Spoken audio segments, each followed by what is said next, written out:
Hello from Alabama. I'm not particularly sure if I'm gonna stay here or not. I'm gonna have to play it by the ear.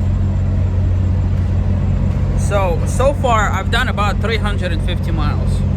An obvious advantage of arriving to a place like this during the day hours is that there's tons and tons of parking. I mean, look at that.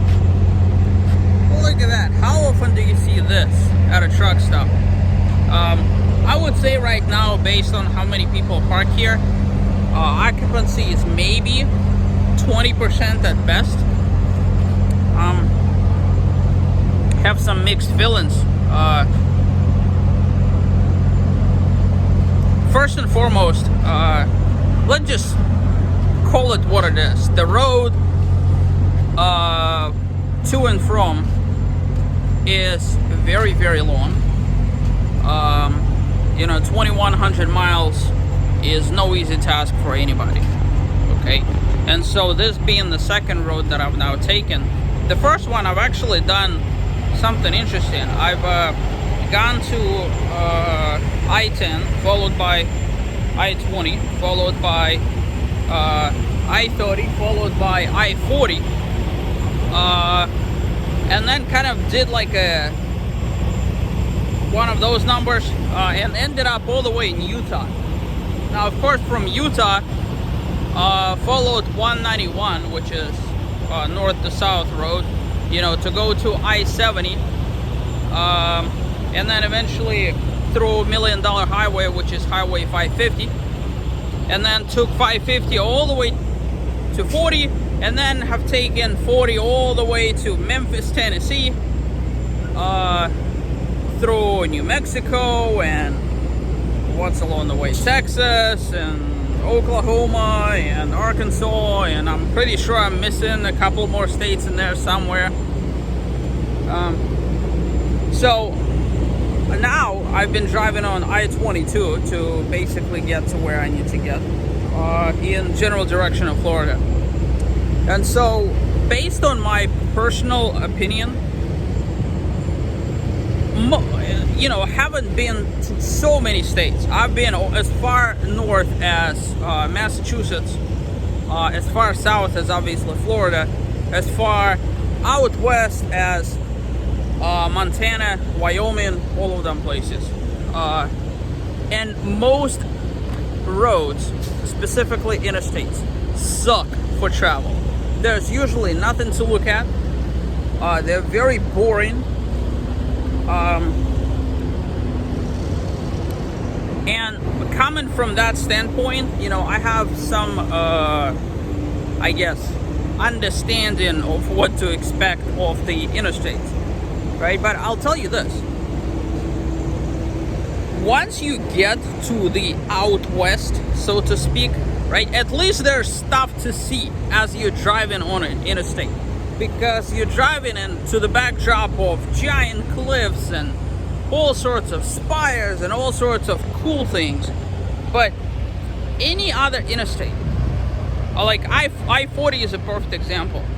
You have no idea whether you are in Arkansas or Oklahoma or in New Jersey or in Georgia or in Alabama or in Pennsylvania or anywhere else. Why? Because there's just like no reference of any kind. It's just the interstate plus some trees, or the interstate plus a grassy field, and nothing really significant about the state. But that's only because typically everything that's not the Wild West generally sucks. I think the only road that's an exception on the East Coast that doesn't look like all the other roads on the East Coast or in central parts of the United States would be the road all the way to Key West, because it has a very unique flavor to it. Like, you just know that you're in the Keys because it has that vibe to it. But all the other roads, oh my goodness, seriously. But hey, you know what? There's things to say about it, positive and negative. In my opinion, I will never drive I-40 again. That's just a given.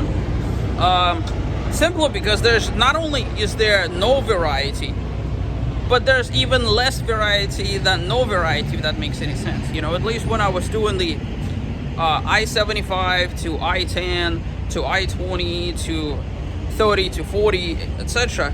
You know, there were periods when I wasn't on an interstate, where I was passing by giant magnolia trees and rolling hills and all this other cool stuff.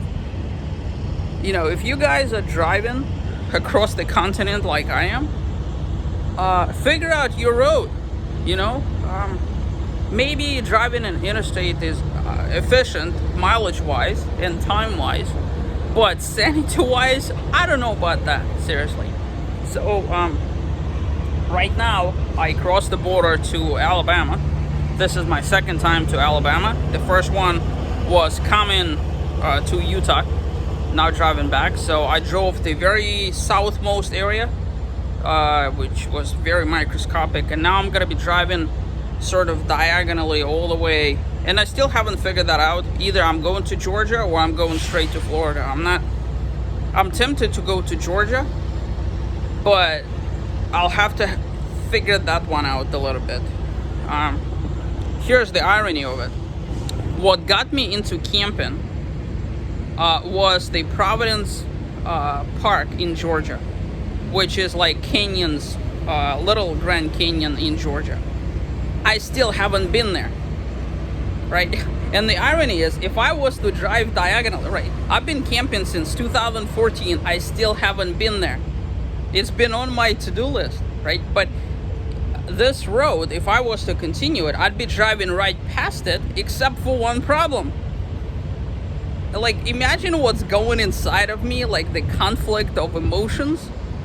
I'll be driving right by it for the very first time because it's way out of the way. Like, there's just legit nothing next to it that even warrants specifically going to it.